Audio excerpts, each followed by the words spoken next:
अहमदुहु व नसल्ली अला रसूलिहिल करीम।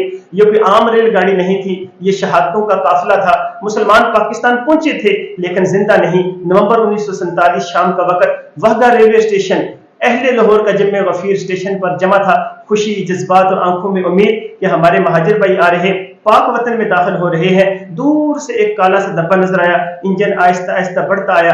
इंतजार में खड़े लोगों ने नारे लगाना शुरू कर दिए, नारे तकबीर, नारे रिसालत, पाकिस्तान जिंदाबाद। मगर अंदर से कोई जवाब नहीं आया। दरवाजा नहीं खुला, खिड़कियां बंद, क्योंकि गाड़ी में कोई जिंदा नहीं था। जब दरवाजे खोले गए तो हर तरफ लाशें थी, तलवारों से कटे हुए गले, गोलियों से छलनी सीने, फटे हुए पेट और एक सीट के नीचे छुपा हुआ बच्चा। 8 साल बहन, 6 साल भाई बेहोश पड़े। जब होश आया तो सिर्फ एक आवाज, अम्मी अम्मी, और वो माँ बाप की लाश के साथ लिपट कर रोने लगे। ये सिर्फ हिजरत नहीं थी, ये क्यामत थी जो रेलगाड़ी में लिपटी आई थी। ना रहने की जगह मिली, ना सांस लेने की मोहलत, लेकिन वतन की मिट्टी पर मरने की इज्जत नसीब हो गई।